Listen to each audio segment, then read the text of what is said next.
Bonjour à tous. Comment ça va? Alors je vois que les vacances sont plein là. Il s'est levé le matin, venir au culte, ça commence à craquer un peu. Ce qui fait que nous sommes très peu maintenant de jour en jour. Ok. Mais qu'à cela ne tienne, Dieu est glorifié. Amen. Amen. Voilà. Les Camerounais ont un cantique que j'aime bien. Il dit que les vivants louent le Seigneur, les vivants louent le Seigneur. Parce que pour eux, non, nous n'allons pas le chanter. Ils disent qu'après la mort, ce serait trop tard. Donc dès que tu es déclaré mort, tu ne peux plus le louer avec les vivants. Alléluia. Ouais, tu vas maintenant le louer au-delà, avec les autres qui le louent à un autre lieu. Dans notre cadre, on dit au repos d'Abraham. Et pour les autres qui ne connaissent pas Dieu, on dit au séjour des morts. Or, au séjour des morts, là-bas, il n'y a pas la louange. Alléluia. Là-bas, ils ont commencé à vivre les prémices de l'enfer.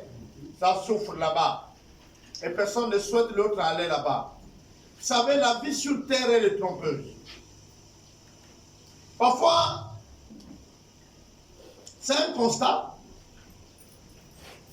Nous étions, je pense, on quittait Potos. Et j'étais avec le pasteur Serge. Et c'est lui qui fait un constat. Il remarque que les maisons des jeunes Richard, vous savez ce qu'on appelle les jeunes Richard, non? Les nouveaux riches. Dans la ville, il s'arrête, il dit, mais comment qu'ils ne comprennent pas des leçons? Parce qu'en faisant le bling-bling comme les autres, en jetant l'argent, en faisant toutes ces choses, ils ne se rendent pas compte qu'à leur poste était hier. Et dans notre cadre de la province de Ottawa, la plupart des postes ont été aussi avec nos cadres de la province. Soyons honnêtes de le reconnaître. Et il y a des jeunes aujourd'hui qui les remplacent même dans ces postes. Mais ils reprennent la roue. C'est-à-dire qu'ils reprennent, ils font pareil. Et je disais à mon frère le prophète, j'ai dit, pasteur, vous savez, chaque école forme, modèle, donne une voie. Et la plupart des élèves de cette école vont appliquer les mêmes choses. On n'invente pas la roue. J'espère que vous m'avez compris. On n'invente pas la roue. On fait comme on nous a appris. Si en réalité, l'école que nous aimons bien, l'Occident qui est là, a des manières qui nous ont appris à manger, dites-moi, nous mangeons comme sur notre table, n'est-ce pas, avec des fourchettes? Parce qu'on nous l'a appris. On est d'accord? Et peu importe l'enfant qui viendra, s'il voudrait manger comme il se doit, il utilisera les fourchettes. Il serait donc conforme aux règles. On est d'accord? Et pourquoi alors on peut se plaindre de certains comportements dès lors où la roue ne nous montre que la même chose qui était? Vous ne pouvez pas changer ça. Si la personne était à l'école de X, il va reproduire X. S'il était à l'école de Z, il reproduira Z. Pourquoi voulez-vous qu'on reproduise S dès lors où nous étions à l'école de Z? Ça, il n'y aura pas. Il n'y aura pas ça. Moi, je ne suis pas étonné. Et je le dis souvent au pasteur, que quelqu'un, par exemple, qui est dans notre assemblée à Potos, se comporte le contraire de moi. Moi, je ne le reconnais pas comme étant mon enfant. Il n'y a pas de problème. Moi, en tant que père, je connais ce qui me régit. Et mes enfants, on les reconnaît. C'est un problème de sang. Même le comportement se reflète. Si vous voulez connaître un de mes fils, c'est qu'il est direct. Ce qu'il pense, il te le dit.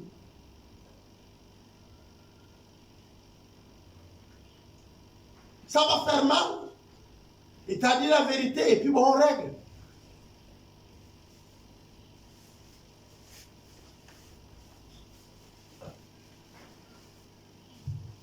Ce matin, c'est une lutte et je vais partager ça avec vous. Parce que comme disait Paul, même si je ne le veux pas, je le ferai. Parce que je suis comme contraint, comme obligé de le faire. Mais obligé par qui? Par le Seigneur. C'était une lutte. Quand je devrais normalement partager la parole avec vous. Cette lutte a tellement perduré que hier, je pouvais dire à ma femme, voilà ce que je vais partager avec le peuple du Seigneur. Et nous étions en train de discuter pendant qu'il était à peu près 23 heures. Parce que jusqu'à 1 heure du matin, ma femme et moi échangeons sur la prédication d'aujourd'hui. Et elle est allée dormir, je suis resté au salon pour méditer un moment. C'est aux alentours de 2 heures que je suis allé dans ma chambre pour dormir. Donc, ce qui veut dire qu'après la prédication là, quand le culte serait terminé, je vais payer les arriérés. Je vais dire un passage, mais avant, permettez-moi de vous donner le thème pour ceux qui prennent note. Je suis l'église de Jésus-Christ de Nazareth. Vous pouvez couper, je suis l'église. Mais je précisais de Jésus-Christ de Nazareth. Je connais le Jésus que je prêche. Il y a beaucoup de Jésus. Même en notre ère, il y a ceux qui portent le nom Jésus. Mais ici, je suis l'église de Jésus-Christ de Nazareth. C'est important de préciser de qui tu es l'église. Et donc, je vais lire dans Colossiens, à son chapitre 1, et à partir du verset 18.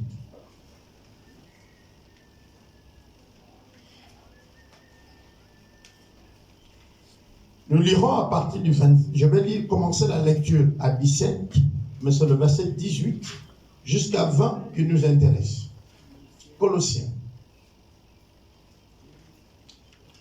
Il est avant toutes choses, et toutes choses subsistent en lui. J'aime bien le mot en lui. Il est la tête du corps de l'Église. Il est le commencement, le premier-né d'entre les morts, afin d'être en tout le premier. Car Dieu a voulu que toute plénitude habite en lui. On va dire habite en lui. Il a voulu, par lui, réconcilier tout avec lui-même, tant ce qui est sur la terre que ce qui est dans les cieux, en faisant la paix par lui, par le sang de sa croix. Amen. Amen. Amen. Amen. Quand je fais la lecture de ce passage biblique, beaucoup de choses nous sont présentées. Mais une des choses que je voudrais partager avec nous se trouve donc au verset 18. Il dit ceci. Il est la tête du corps de l'Église. Il est le commencement, le premier-né d'entre les morts, afin d'être en tout le premier. Amen, amen, amen. Alors, quand je comprends cette lecture et que je fais allusion à un mot, l'Église existait depuis. Même quand on parle de la loi, l'Église existait. C'est qui l'Église?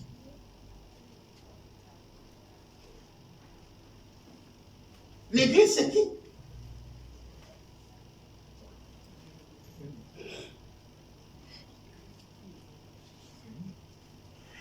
Le problème, c'est qu'aujourd'hui, le chrétien est en train de perdre son identité, de perdre qui il est, mais sans se rendre compte. C'est-à-dire que le chrétien glisse dans ce qui n'est pas important sans se rendre compte. C'est-à-dire au moment où nous pensons que nous devons vivre comme ça, nous ne devons pas vivre comme ça.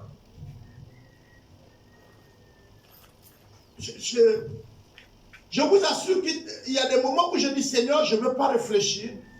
Et je vais vous dire, il m'arrive également de dire au Seigneur, je sens qu'il faut que je prie. Je sens qu'il faut que je rentre dans la présence de Dieu. C'est pressant. Et puis je lui dis non, Seigneur. Parce que si je vais rentrer, je vais souffrir. Parce que le Seigneur te révèle les choses qu'il faut communiquer. Mais tu as l'impression que le peuple et toi ont des cas. Et maintenant, je comprenais mieux ce que Moïse vivait. On a des problèmes. Comment on peut s'attendre? C'est quoi la bénédiction de Dieu? C'est-à-dire que la bénédiction de Dieu, quand nous lisons même l'évangile, il dit, moi je suis l'arbre, tu es la branche. Et donc la vie qui coule à moi est automatiquement attachée à toi. Est-ce qu'il y a deux personnes? Non! Il y a une seule personne. L'arbre a des branches. C'est quand on voit les branches de l'arbre qu'on sait que c'est l'arbre. Ce n'est pas deux êtres. Il dit, si la branche n'est pas connectée à moi, elle mourra. En un mot, j'ai suivi un peu le débat sur Lumière Télévision là. On peut perdre le salut, on ne peut pas perdre le salut. Je vous dis les bien-aimés, si tu renonces à la chose toi-même, quel que soit le contrat, tu perds ça. Il n'y a pas de débat à ça. Tu perds le salut, celui qui veut le perdre. C'est pourquoi Satan ne serait pas responsable de nos actes. Satan est condamné pour ses propres problèmes. Ce n'est pas pour ceux qui... Non, écoutez, celui qui te suggère quelque chose et que tu fais là, il n'est pas responsable. Pourquoi? Parce qu'à chaque fois qu'on te suggère quelque chose, tu as le libre arbitrage, tu as le oui ou le non. Mais si tu fais ce qu'on t'a suggéré, c'est que tu étais dans la position de le faire. Et donc Dieu ne blâme pas celui qui t'a suggéré, il blâme toi-même. Personne n'ira en enfer parce qu'il a été mal conseillé. Mais parce qu'il a choisi d'aller vers le côté qui est mal. Quand on te conseille, c'est un choix qu'on te présente. Maintenant, tu es libre de prendre ce choix. Malheureusement, à la fin de ce choix, nous voulons toujours tenir quelqu'un coupable. Hier, j'étais dans un taxi. Et heureusement, j'étais avec maman Émile. On allait vers le sable. Et là, il y a le frère taximan qui dit ceci. Lui vient de se marier. Sa belle-sœur doit se marier. Donc la grande sœur de sa femme. Elle veut faire un mariage, non, la petite sœur. Elle veut faire un mariage plus élevé que pour sa grande sœur. Il faut que sa grande sœur voit que non, elle ne blague pas. Mais écoutez bien. Mais elle compte sur le reste de la nourriture de la petite sœur, de la grande sœur plutôt. Elle compte sur le reste du vin de l'autre. Mais elle veut faire un mariage qui dépasse l'autre.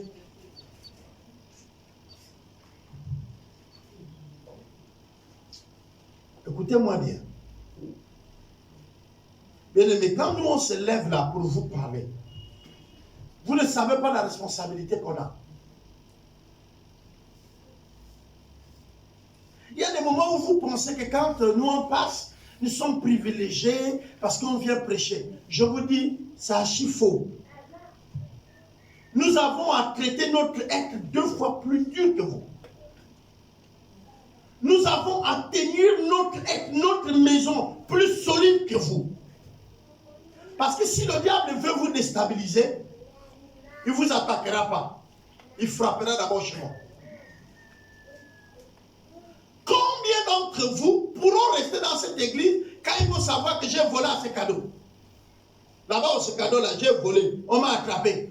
On m'a humilié et puis on m'a libéré. Vous êtes au courant de ça. Vous voyez ça sur les médias. Vous allez revenir au culte ici. C'est là où le Seigneur dit, le diable, écoutez, quand il dit, priez pour vos dirigeants. Priez pour vos leaders. Pourquoi? Parce que le diable ne peut pas s'attaquer à toute l'assemblée. Il regarde la tête. Quand il frappe la tête, vous allez perdre la foi.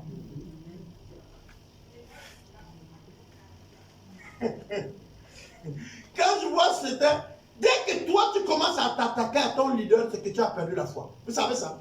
Dès que tu t'assois, tu critiques un pasteur, tu as perdu la foi.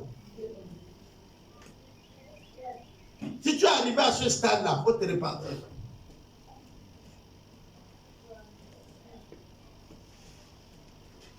Parce qu'aucune brebis ne peut s'attaquer à son berger et vivre. Vous savez que le berger, il protège la brebis du loup, n'est-ce pas, non? Mais de temps en temps, il la mange. Vous m'avez compris? Amen. Jésus vient à vous et il dit, mangez ma chair et buvez mon sang, afin que vous vivez. Est-ce qu'on comprend ça? Quand vous mangez quelque chose, physiquement d'abord, la chose devient quoi? La chose que vous avez mangée devient quoi?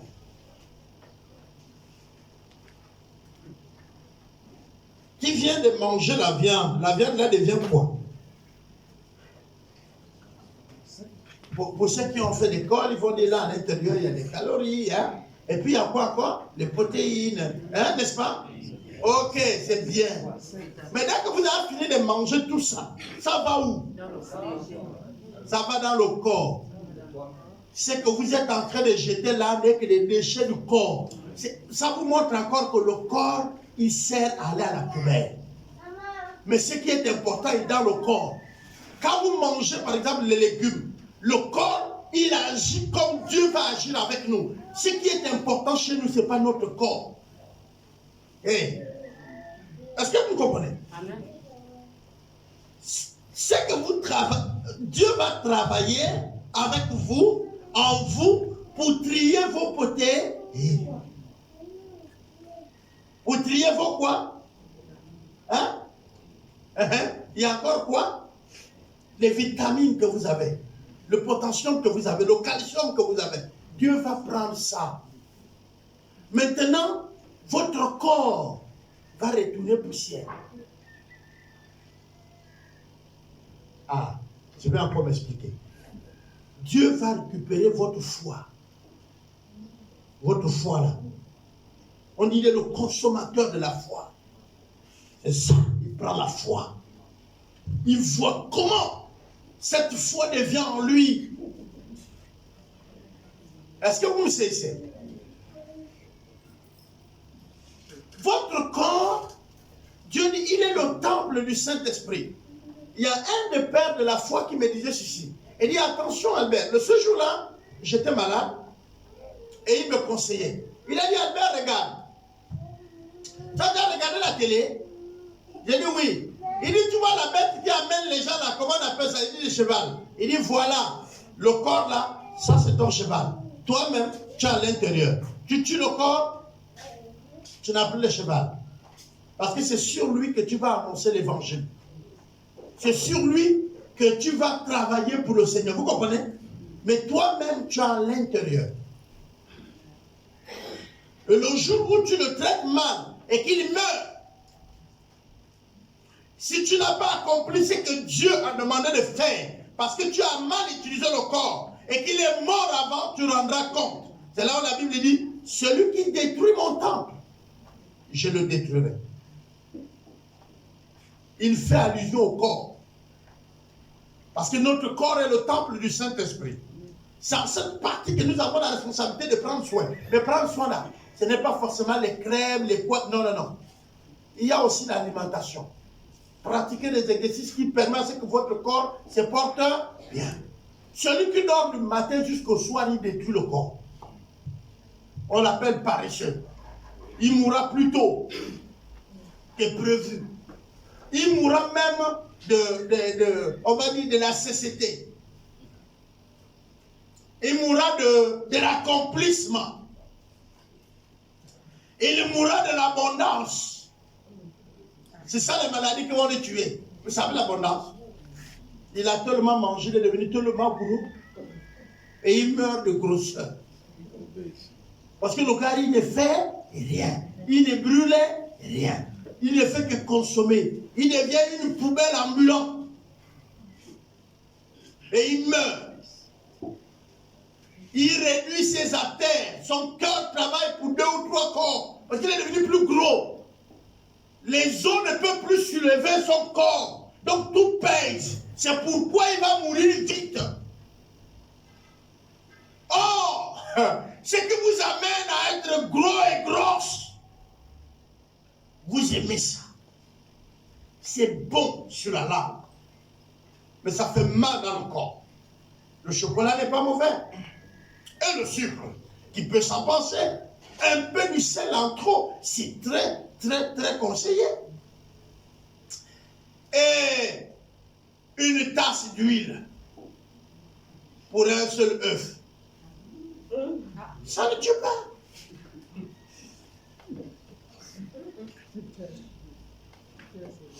Parce que tu n'es pas mort sur le champ. Ça ne tue pas, mais ça tuera.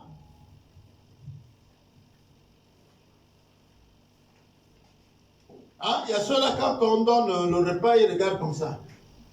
Tu n'as pas mis l'huile ou quoi? Amène-moi l'huile. Et là, il dose lui-même comme ça, n'est-ce pas, non? Vous savez ce que veut dire quand on met l'huile ou le sel direct comme ça? Ça veut dire que ça n'a même pas été dissolu. C'est-à-dire que même le sel, les grains sont là. Quand tu prends, tu envoies. C'est le sel lui-même qui va coller à l'estomac. Le sel lui-même, les grains là. Parce que c'est quand c'est chaud que ça se dissout vite. Mais quand c'est déjà froid et que tu ajoutes de la sel qui met sur les coupes pour le coup là, le sel n'a pas pareil. Tu vois la façon qu'il a collé au coupé là. Il va coller comme ça à l'estomac. Et il va travailler. Alors, je vais dire quoi en un mot? Christ est la tête de l'Église. Et il dit que nous sommes quoi? Les membres. Nous sommes les membres. Il est la tête. Alors revenons à notre français. Nous tous dans notre quartier, on allait déjà parler sur l'argot. Ah, leur église. Oh. Ah, leur église. Et les affaires de l'église ne nous concernent pas. Nous ne sommes pas debout pour ça. Ça ne nous dit rien. Nous ne voulons pas nous améliorer avec l'église. Jeune homme, viens d'abord. Regardez bien. Regardez lui en train de venir. Bon, tu laisses ton pied, tu viens. Tu laisses le pied là-bas, tu viens avec un pied. Bon, Smith, tu laisses le bras et tu viens. Mais venez ici. Mais tu laisses le bras. Toi aussi, tu laisses le pied. Vous venez. Je peux vous aider à comprendre.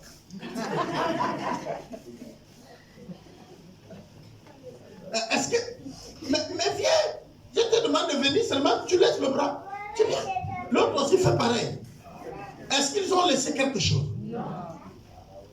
Ils sont venus avec ça. Même quand le bras est cassé,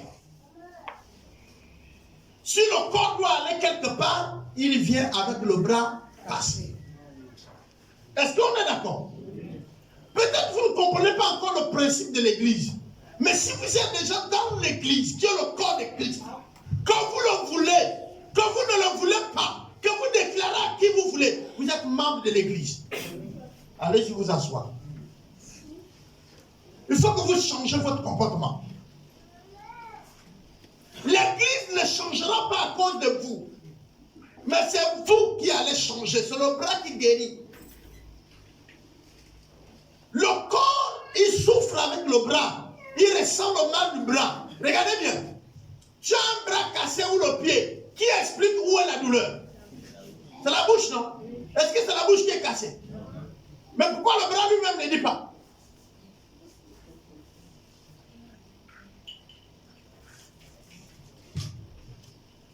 Qui boit l'eau pour tout le corps? Qui écoute pour tout le corps? Qui protège pour tout le corps? Les bras. Qui travaille pour tout le corps? Non, moi là-bas je travaille, je ne gagne rien.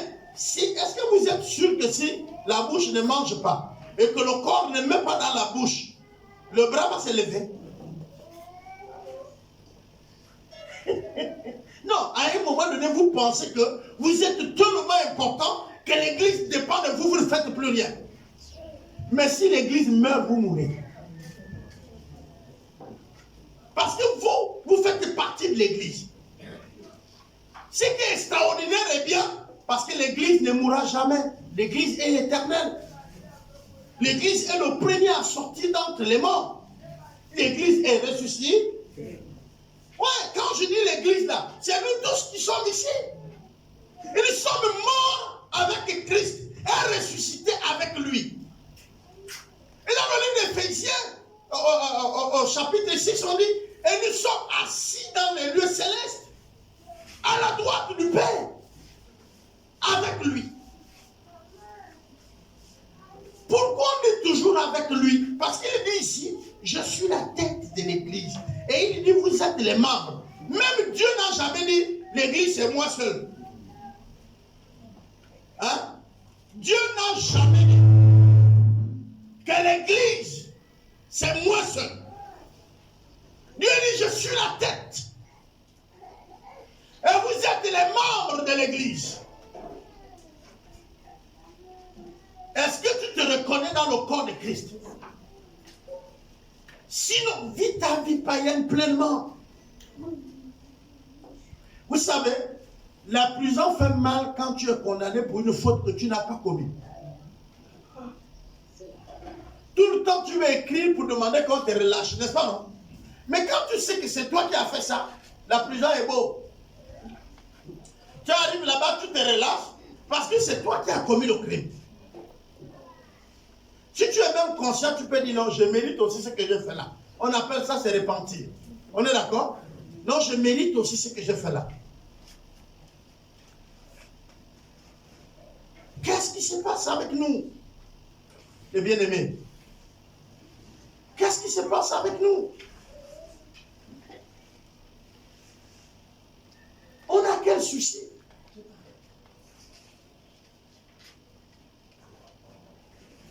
Est-ce que nous comprenons le principe avec Dieu? Nous sommes les membres du corps. Le langage, leur église ne devait pas exister. Il n'existera pas. Nous allons regarder dans Matthieu. Matthieu 16. Matthieu 16, on va lire le verset, on va commencer également à 17 jusqu'à 18. Jésus reprenant la parole et lui dit, tu es heureux, Simon, fils de Jonas, car ce n'est pas par la chair et le sang qui t'ont révélé cela, mais c'est mon Père qui est dans les cieux, donc qui t'a révélé ce que tu as dit. Et moi, je te dis que tu es Pierre, et que sur cette pierre, je bâtis mon église, et que les portes du séjour de la mort ne prévaudront point contre elle. Qui est en train de parler ici? Jésus. Il dit quoi? Il dit, je bâtis mon église. Aucun homme. Vous savez, bon, les leaders, la plupart des leaders, parfois, ils disent mon église. Mais en réalité, ils n'ont pas eu d'église.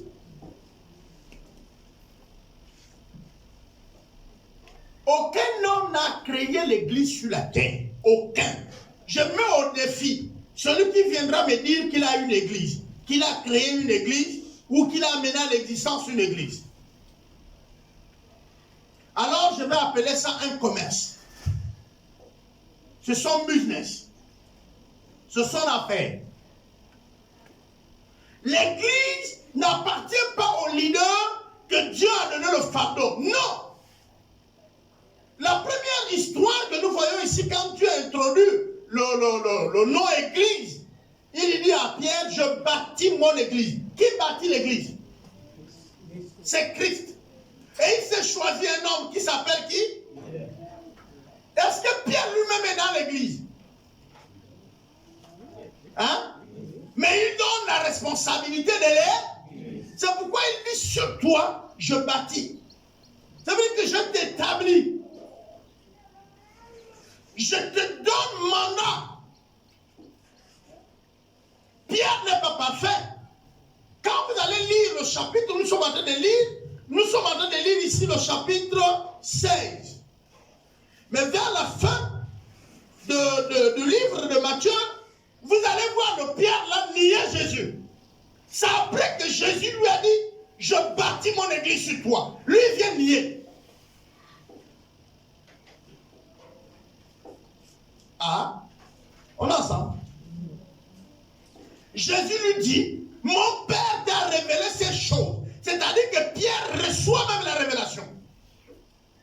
Et lui, Jésus lui confirme la révélation. Il lui dit, ce que tu dis là, ça vient de mon Père. En un mot, tu es un canal que mon Père peut parler. Or, Jésus aussi est le canal de qui parle? Le Père. Le Père parle à Jésus. Mais le Père aussi vient de parler à Pierre.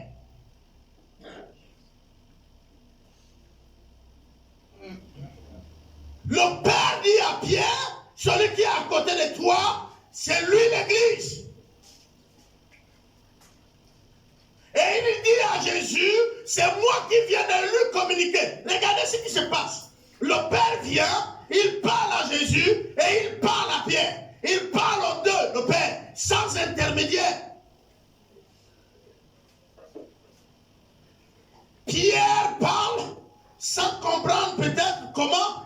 Et le Fils nous révèle que ces paroles-là ne peuvent pas venir de quelque part ailleurs. Elles viennent du Père. Parce que le seul qui sait que je suis l'Église, c'est le Père. Le seul qui connaît ce qui se passe au ciel, c'est le Père. Et si tu parles des choses du ciel, tu les as reçues du Père. Vous comprenez? Mais le même Pierre, dans les jours à venir, dans près d'1 an, il va nier Jésus 3 fois, pas une fois. N'était-il pas du corps? N'était-il pas membre de l'Église? Avait-il pas la responsabilité de l'Église? Pourquoi les apôtres ne l'ont pas fouillé? Je venais de vous dire ici, si le leader volait à ses cadeaux, vous m'avez confirmé qu'on fouillera. Pourquoi ils n'ont pas fouillé?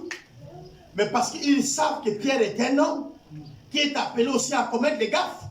Or, la plupart d'entre vous, vous voyez les serviteurs de Dieu comme étant les quoi?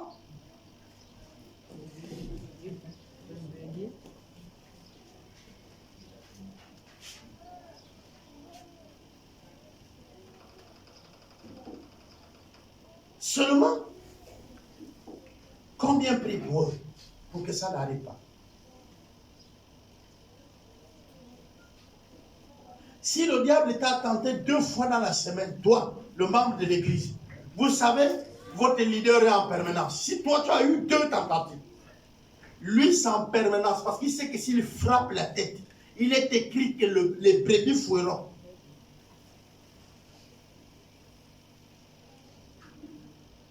Imaginez-vous un loup qui vient de manger le berger. Alors imaginez le festin qu'il va faire parmi les brebis. Donc, quand le loup vient attaquer, ce n'est pas forcément qu'il veut d'abord tuer la brebis. Il y a la vie du berger qui est en danger. Est-ce que vous savez que la masse, c'est-à-dire le groupe de brebis, toutes réunies vers le loup, il va fuir. Combien prient pour nous les responsables? Combien? Parce que ce que j'entends de la plupart de nous, ce n'est pas les prières à notre endroit.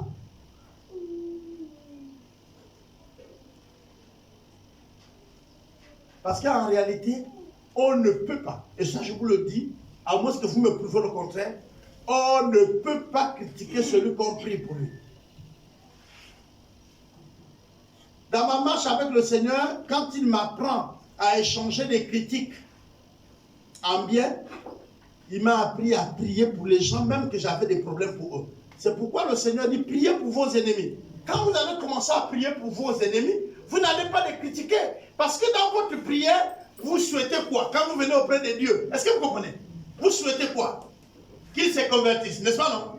Qu'ils changent de vie, n'est-ce pas non? Donc vous n'allez plus les critiquer. Vous allez commencer parce que si vous ne croyez pas à son changement, vous ne demandez pas à Dieu de le changer. Donc, on prie, mais on a mis en marche notre foi de voir les changements sur la personne. Sinon, nous n'allons pas nous approcher de Dieu. Ce ne serait pas une prière, mais des incantations. C'est de la sorcellerie. Et nous sommes capables de ça. Vous savez, le Seigneur dit, ce peuple m'honore de quoi? Et leur cœur est où? Loin de moi. Et l'homme est terrible. Nous aussi, on peut vivre comme ça avec les autres. Papa Abel, mais que Dieu te bénisse. Mais dans le cœur, là-bas, il y a une machette. Mais à la bouche ici, Papa Abel, que sois béni. J'ai vécu une situation comme ça, et je ne vais pas vous donner le nom de quelqu'un. On venait de me nommer ancien. Et il y avait un vieux ancien dans l'église. En fait, le conflit a commencé où? On affecte de Libreville pour Franceville. Il est diacre. Il vient d'Avia. Sa formation fait qu'il est diacre. Et sa formation, plutôt la société qu'il travaille, l'affecte. Donc, il est diacre. Quand il arrive, moi, je suis le responsable de la sécurité et de l'accueil à l'église de Maboukou. Lui, il vient diacre. Il travaille à l'accueil et la sécurité. Je ne suis pas diacre. Quand il arrive, on ne peut pas l'établir comme un responsable. On doit l'observer. Et selon le règlement, on ne le reconduit pas diacre dans l'immédiat. On regarde et on est libre de l'établir ou pas. Mais il adhère au ministère qu'il a exercé avant. Donc, vous comprenez, pour lui, il vient d'une grande église, il est diacre. Désormais, il est sur la direction d'un petit. Et c'est moi qui le programme. Et donc, nous sommes là, mais le vieux est monté. Je ne connais pas. Je fais les programmations, je présente. Le vieux travaille quand il veut, il ne travaille pas, parfois, il échange les dates avec les autres. Moi, je ne comprends rien. Pour moi, il travaille. Dès que je le vois debout, soit il a échangé avec l'autre, donc il n'y a pas de problème. Je fais mes programmes, je dépose. Et puis, il est reconnu diacre l'année qui suit, mais il a gardé ça.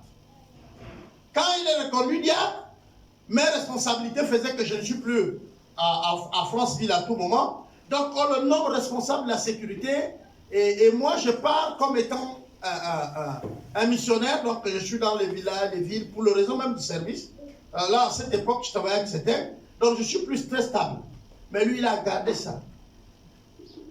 De là, il est monté ancien. Vous comprenez? Je me marie. Et la semaine qui suit, je suis le plus jeune diacre. Le plus jeune diacre de Maboukou. Parce que je me mariais, c'était le plus jeune couple. On peut dire même de la province.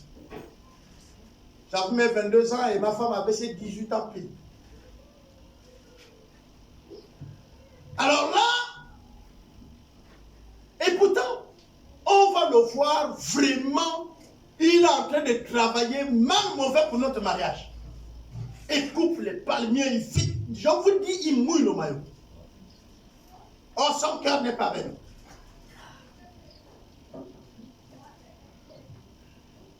Dès qu'on me nomme diacre, il me garde d'abord les distances. Le bonjour commence à peser. Et c'est 6 mois après, il y a un renouvellement du conseil. Paf, je passe ancien. Le plus jeune ancien de la région. Ce qui faisait que, alors, le jour où on nous installe, le dimanche qui suit, c'est lui qui prêche. Et ces prédications n'enflent pas d'orgueil, vous les nouveaux qu'on vient de nommer. C'est pas parce que vous avez les mêmes postes maintenant que vous allez penser que nous sommes égaux. Bon, là, je savais que c'était moi. Hein. Il a gaspillé le dimanche là. Au lieu de faire ce que le Seigneur lui demande de faire, il prend un dimanche et il ne donne pas aux enfants de Dieu ce qu'il se doit comme parole. Il vient au pamphlet. Et moi, j'étais là. J'ai tout simplement compris que c'était moi. Et puis bon, c'est pas mon problème. Quand on est ancien, chacun a son département, n'est-ce pas?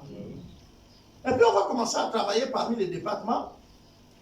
Et un soir, ça le pique. Il est dépassé. Il est vraiment dépassé de voir que j'ai été programmé pour prêcher. Lui, en tant qu'ancien, non, regarde, ces petits-là. Et quand je prêche, à la fin, le pasteur vient, il me tape à l'épaule, il dit, c'est ça, mon ancien. Lui, il voyait. Il est parti, ça n'a pas marché. Il a dormi lundi, mardi, mercredi, il allait voir les pasteurs.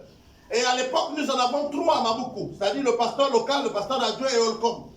Et il a fait les 3. Il a commencé chez le surintendant, il allait à l'adjoint et il allait voir le pasteur Olcom. Là-bas, le sujet, c'est moi. Là, il ne s'en cachait plus, il y avait le nom. Il a tout parlé, fini. Jeudi matin, Olcom m'appelle pour qu'on parte travailler en Ngoni. Et donc, nous sommes dans la voiture d'Olcom. Alors, lui aussi, jeudi soir, non, mercredi soir, après qu'il a fait tout son chaos, il allait dormir là-bas pour faire l'enseignement aux jeunes. Il avait un séminaire là-bas jeudi. Donc, il est venu mercredi, il a dormi là-bas. Ou il est arrivé très tôt le matin, il ne sait pas. Dès que nous, on arrive seulement en Goli, il était là. Il garde le véhicule. Il ne salue même pas le pasteur. Il dit, oh là, mon ancien, il m'embrasse. J'entends le pasteur comme crier. Ah! Et le blanc n'a pas attendu demain. Il m'a dit, Albert, méfie-toi de lui. Séance tenant quand il vient m'embrasser. Méfie-toi de lui, c'est un hypocrite. Lui-même, il s'est arrêté pour regarder. Il me dit, méfie-toi de lui. Hier, il était à la maison.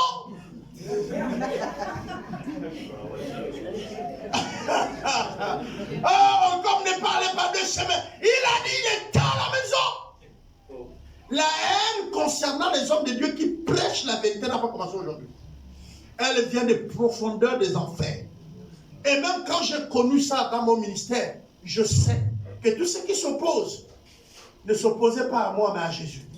Seulement ce qui est bien, c'est que quand on s'oppose, on t'élève.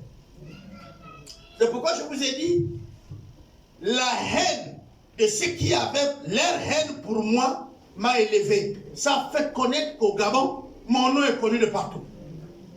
C'est la haine là que Dieu va utiliser pour faire élever mon ministère. Dans les critiques, la haine, les amis, ça là, ça c'est mon pétrole. Quand vous utilisez ça, en fait, vous êtes sur mon chemin. Vous continuez ce que les autres ont commencé. Je ne m'en plains pas. Mais je suis en train de vous dire, l'église ne critique pas. Parce que l'église, c'est Christ. Il dit, je suis la tête. Et vous, vous êtes les mains. Il y a certaines fonctions dans l'église. Les fonctions phares, clés, les fonctions vitales. On ne les voit pas. Vous pensez que vous n'êtes pas important et que vous n'êtes pas dans l'église.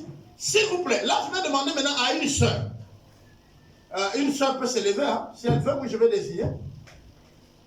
Ok, je vais demander à ma fille Bibiche de se lever. Bibiche, lève-toi. Montre à l'église ton cœur. Montre. Montre le cœur. Bibiche, montre ton cœur. Tu prends, voilà mon cœur. Vous ne voyez pas le cœur de Bibiche? Mais vous savez que Bibiche a un cœur. Assieds-toi, Bibiche. Ta soeur à côté va nous montrer les poumons. À gauche ou à droite? En tout cas, vous savez que les poumons, il est de deux côtés, non? Voilà, donc à gauche ou à droite, il peut se lever pour vous montrer ses poumons. Regardez bien. Si le cœur ou les poumons s'arrêtent, nous sommes comment? Mais pourtant, on ne les voit pas. Et est-ce que vous pensez que c'est parce qu'on voit certaines personnes à l'église sont plus importantes que vous? Vous pouvez être plus important. Les plus forts protègent ce qui est faible mais important. Ce qui est très important est protégé. Regardez, pour que vous avez le cœur, Dieu a fait les côtes électorales. Il y a des hommes qui viennent protéger le cœur. Mais on ne voit pas le cœur, on ne voit pas le foie. Il est important. Il y a des gens qui sont l'église, qui ont la force de l'église, qui soutiennent l'église, mais ils n'ont pas les ministères publics. Ils ne prêchent pas. Ils ne font pas d'annonce. Ils n'officient pas. Ils ne sont pas diacres. Ils ne sont pas diaconesses. Ils ne sont pas anciens. Mais ils sont le poumon de l'église.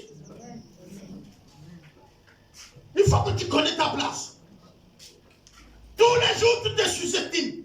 Et tu es en train de dire, je ne suis pas l'église. Je ne suis pas l'église. Dans votre église, quelle église? C'est Christ qui est l'Église. Nous que vous voyez tous les jours, au fait, nous sommes quoi? Nous sommes les bras, nous sommes les côtes, nous sommes les pieds, nous sommes la partie extérieure du ministère. Mais la partie enfouie du ministère, qui est même importante, c'est vous. C'est vous qui pouvez décider d'arrêter une paroisse en refusant de donner votre dîme offrande. On ne fonctionne pas. On ne va pas payer cette maison et on va mourir. Le pasteur est déjà en plein temps. Il ne travaille pas quelque part. Il compte sur ce que vous donnez. Qui est important alors? Ce qu'il porte, c'est vous qui payez. Qui est important? Alors c'est qui l'église? Qui fait vivre l'église? À un moment donné, changez. Tu es l'église, mais tu refuses de faire fonctionner l'église. Tu raisonnes comme si tu étais hors de l'église. Si le Seigneur se révèle à toi ce soir, tu serais prêt à lui répondre? Ma prière a changé pour vous. Je ne prie plus, Seigneur, bénis-le, parce que vous êtes en Jésus, vous êtes bénis. Mais je prie tous les jours qu'il se révèle en vous. C'est ma prière. Parce que je sais que s'il vous croise, comme il a croisé Pierre sur la route de Damas, Paul plutôt. Les amis, je sais que vous allez venir ici en Kabla.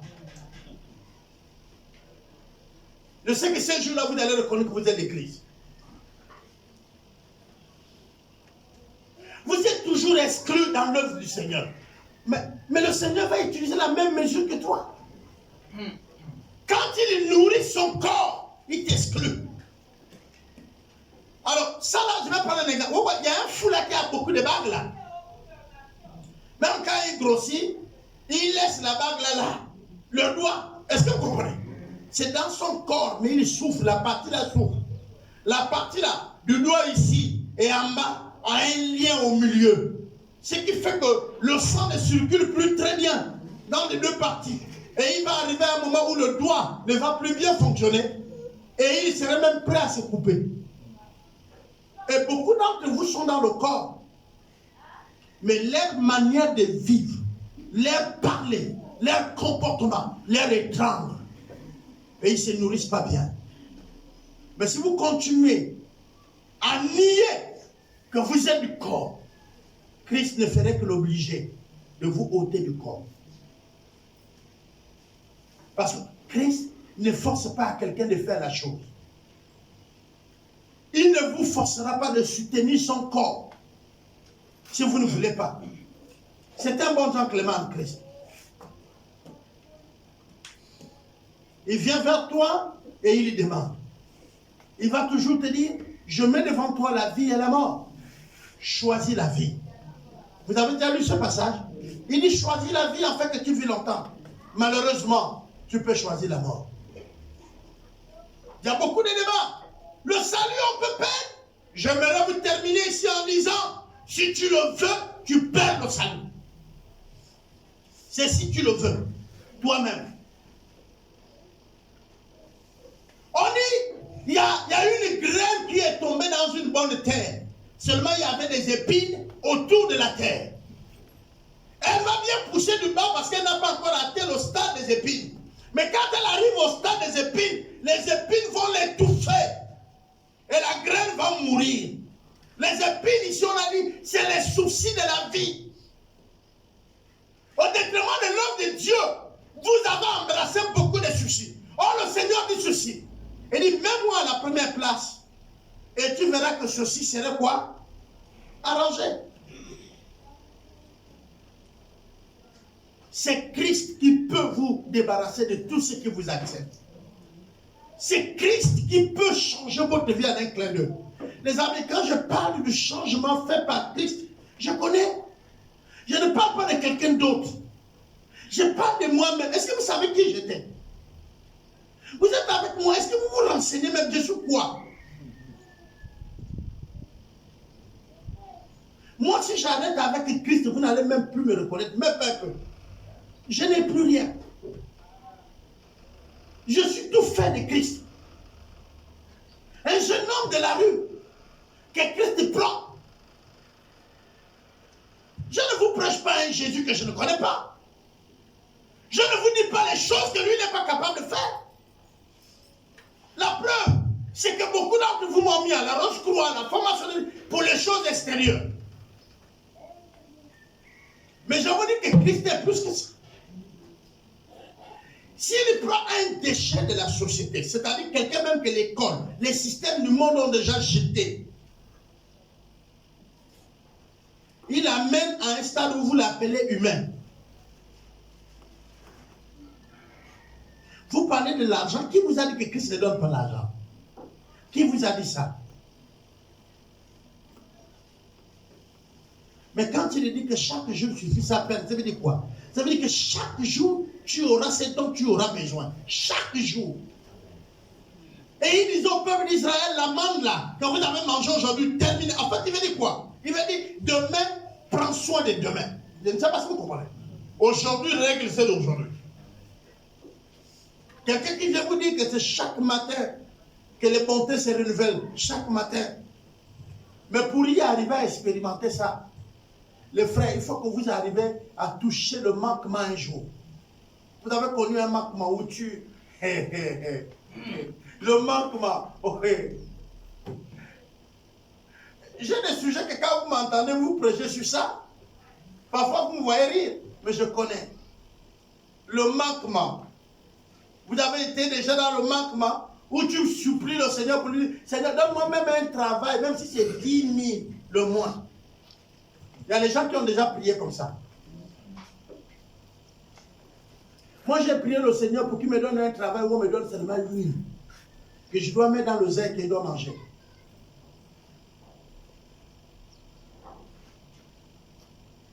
J'ai déjà préparé la papaye au riz. Vous avez déjà mangé ça? Papaye au riz. Papaye avec le riz. Ce n'est pas le riz parfumé. C'est ce que vous appelez pour les poules là. Vous avez déjà préparé ça. Il n'y a pas l'huile. C'est le repas de midi. Vous avez déjà mangé ça? Mangez ça un jour. Même juste pour faire une découverte. Voilà, c'était mes repas. Et ce n'est pas que tu manges ça en passant.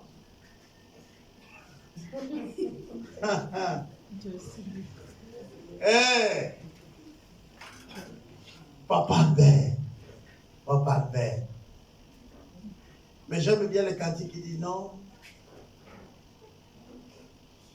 Je ne manquerai de rien. Oui, c'est mon papa. Depuis que j'ai changé de père, quoi. Vous savez, il y a mon père terrestre. Mon père terrestre, lui, il est limité. Lui, c'est l'homme qu'on a choisi par lequel pour que je sois né. C'est aussi une bénédiction. Vous comprenez? Mais quand j'ai compris où je viens, vous savez, sur la terre, tu peux tourner, il faut savoir la planète que tu viens. Tu viens de quelle planète? Moi, je viens du ciel. Alléluia. Amen. Toi, tu viens de quelle planète? Tu es un terrien? Ou alors tu es un céleste? Alors, il faut t'estimer ce que tu es. Alléluia. Frère, il ne faut pas t'inquiéter, tu serais marié à la date là. Amen. Et tu vas nous dire, parce que nous on connaît ce Dieu du bien. Écoutez, le Dieu du mariage, c'est le Dieu de la dernière heure. Vous savez ça? Amen. Le Dieu du mariage est le Dieu de la dernière heure. Quand vous préparez le mariage, ça va tourner de tout. Ne faites pas monter votre stress. Frère, même quand tu sais qu'il n'y a rien à manger le soir, tu dis il y a la soirée, tu trouveras la nourriture. Amen. Parce que celui qui est venu comme invité se rend compte qu'il n'y a rien. Mais il a les poches pleines. Il ne sait pas pourquoi il a amené l'argent. Il va payer la nourriture. Hein? Il y a les gens qui ont boycotté le mariage du pasteur Serge. Ils ont mangé toute sa viande dans le congélateur. Bon, Dieu a tué un. Non, deux. Les deux sont morts. Les deux là, ils sont morts. Non, ils sont morts. Les deux sont morts. Ceux qui ont détourné tous les poissons et la viande, ils sont morts. Ce n'est pas le prophète qui les a tués. Mais ils sont morts, leur heure est arrivée. Non, ce n'est pas ton frère. Ils ont mangé. Le frère va en brousse. Il chasse, il pêche, il amène tout, il met dans les congélateurs. Et ils mangeaient. Est-ce que vous comprenez ça? Le jour où il dit, et je vous dis, hein, les mamans sont maintenant en train de préparer la cuisine. Nous, on vient pour prendre maintenant la nourriture, on garde la voiture, on prend le congélateur, vite, deuxième, vite. Et ils nous font la confession. Nous, on allait manger quoi? Alléluia. Mais le soir, les gens ont mangé. Alléluia. Hein? C'est pas maman pour Messie qui va me dire le contraire. Quand elle disait, et les gens d'autrui, la nourriture est restée. N'est-ce pas, non? Il y avait même un souci chez elle. C'est que ceux qui ont l'habitude d'organiser, on dit, ils n'organisent pas. Mais c'était organisé. Je connais le Dieu du mariage. C'est le Dieu de la dernière heure. Écoutez bien mes enfants, il est le Dieu de la dernière heure. Celui qui amènera la chose que vous ne voyez pas là. Vous ne le connaissez pas encore. Parfois, c'est pourquoi je vous ai dit, dites bonjour à tout le monde. Vous ne savez pas où vient la bénédiction. Parce que tu as fixé les regards vers là où le soleil se lève. Mais ça vient vers là où le soleil se couche, frère. Alléluia. Je connais ce Dieu-là. Il m'a toujours surpris. Jusqu'à 2 jours de mon mariage, mes costumes ont ma couronne.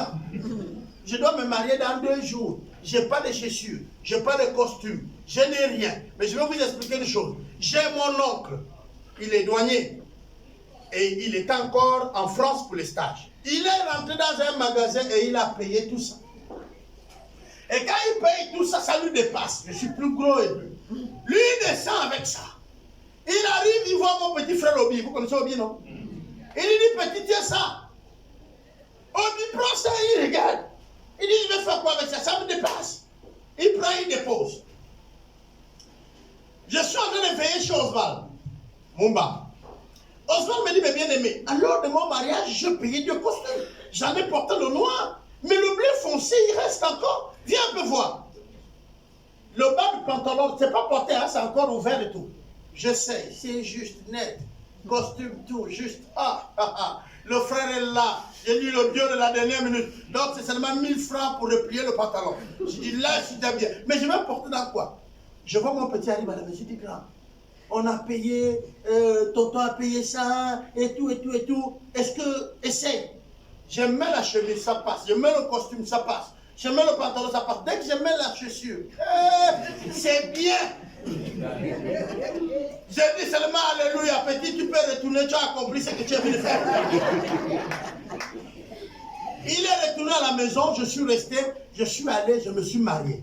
Mais je vais vous dire, dès que j'ai fini de me marier, le dimanche, parce que nous on a dormi à l'hôtel, moi j'habitais à la maison, le lendemain j'ai dit je vais chez moi, qu'est-ce que je veux faire à l'hôtel? Je suis arrivé chez moi, dès que j'ai pris, j'ai installé. Chaque petit frère qui passait par là, lui là il prend le pantalon. Donc nous on est dans la maison là-bas, on est sur la télé, et il se partage tout. Quand je sors, il n'y a plus rien. Même les hobbies, même sont venus prendre les vestes et tout le reste. Donc quand je sors, ma femme a voulu sauver quelque chose, malheureusement, tout était parti jusqu'au cravate, jusqu'au nœud. C'est parti. Et puis j'ai dit, le Seigneur a voulu seulement que je me porte maintenant là, comme la fleur. Au soir, tout meurt.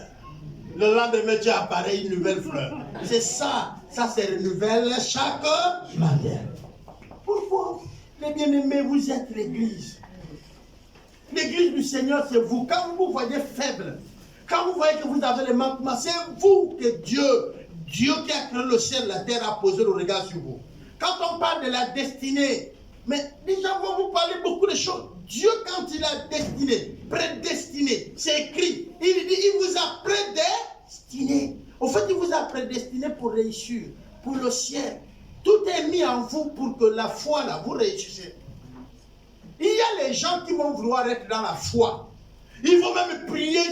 La plupart que vous voyez faire des efforts pour vivre la vie chrétienne, là, ils n'arriveront pas. On ne devient pas chrétien après jeûner. On ne plaît pas à Dieu parce qu'on a pris 1 mois en jeûne. Non, on est chrétien. Alléluia. Et on jeûne. Or, celui qui fait naître, c'est Dieu. Et Dieu vous a fait naître dans son corps. Quel privilège. Moi, je ne fais pas d'effort pour vivre la vie chrétienne. Je suis attaché à la vie chrétienne. Je ne sais pas si je me fais comprendre. La vie chrétienne, c'est Christ. Et moi, je suis attaché à lui, cet arbre-là. Quand il produit le fruit, c'est que je produis. Et Jésus ne produit pas le fruit lui-même. C'est moi qui produis le fruit de Jésus. C'est l'arbre. Quand vous voyez le manguier, qui porte les fruits? Non, regardez bien, comprenez bien. Qui porte les fruits? C'est l'arbre. Qui soutient les fruits? C'est la branche. Est-ce que vous comprenez ça? On comprendra que Jésus est là par les actes que je pose. On comprendra que Jésus est là par ma manière de se comporter. On comprendra que Jésus est là. C'est ça les fruits. C'est pourquoi il a dit, quand on vous verra unis, c'est là qu'on saura que vous êtes mes disciples. Mais l'église est encore trop séparée. L'église est séparée parce que ceux de l'Alliance disent que c'est eux. Ceux de Béthanie disent que c'est eux. Ceux de l'EDC disent que c'est eux. Et même les paroisses. Nous, on est le centre. Vous, vous êtes potence. Est-ce que vous comprenez? Voilà comment on se comporte. Tu pries à Nazareth. Je sais bien que tu as une histoire de Nazareth. Ne te dis pas bonjour. Quand on vous verra unis, on saura que vous êtes à moi. L'unité prime sur les noms de vos congrégations. Parce que l'unité, c'est l'appartenance. Si toi et moi, on est sur le même table, alors nous sommes nourris. Nous sommes nourris par le même tronc et par la même sève. Parce que nous sommes deux. C'est les mêmes racines qui pompent la même nourriture. Tu es l'église, je suis l'église. Enlevez les noms de congrégation. Tu es l'église? Si oui, alors allez-y au-dessus. Je vous ai toujours dit qu'à l'EDC, vous devez être au-dessus. S'il vous plaît, faites un effort d'être au-dessus. Même quand l'autre te haïra, aime-le. Parce qu'on ne vaincra la haine que par l'amour. Je sais, il y a beaucoup de discours. Oui, notre église est meilleure. Nous, on prie du matin au soir. Il n'y a pas de problème. Amen, amen.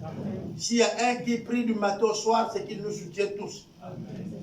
Si quelqu'un est dans l'église, dans le corps, hein, il fait quelque chose de bien, ce n'est pas tout le corps qui bénéficie.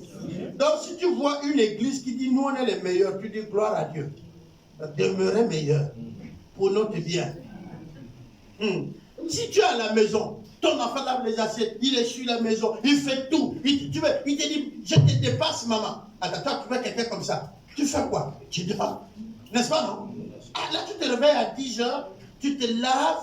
Et puis, s'il y a une église qui prie pour nous tous, Dieu cherche un seul intercesseur qui prie pour tout le pays. Mais s'il y a déjà une église qui fait ça, gloire à Dieu! Vivons alors la vie chrétienne tranquille, il y a quelqu'un qui prie pour nous. Il est dans le corps, non? Est-ce que vous pouvez avoir quelque chose que tout le corps ne bénéficie pas? Alors, on va prier. À la fin, vous voyez, ça c'est un petit doigt, non? Quand vous allez rentrer chez vous, tapez le marteau sur ça. C'est très petit pour que le corps souffre. Le corps ne peut pas souffrir pour les petits. Jamais. Ou le plus petit du pied. Visez bien.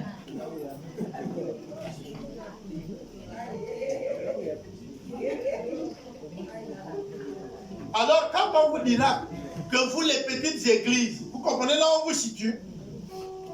Mais pourtant, c'est vous qui rentrez dans l'oreille.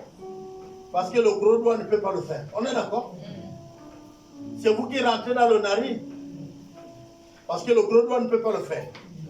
Et je vous dis, vous aurez plus de douleur quand vous allez toucher un des petits doigts de la main ou du pied que le grand. Essayez à la maison, même les pinces. Vous allez voir que c'est direct le cœur. Hein? Donc je préfère être petit que grand. Parce que moi je touche le cœur. Alléluia.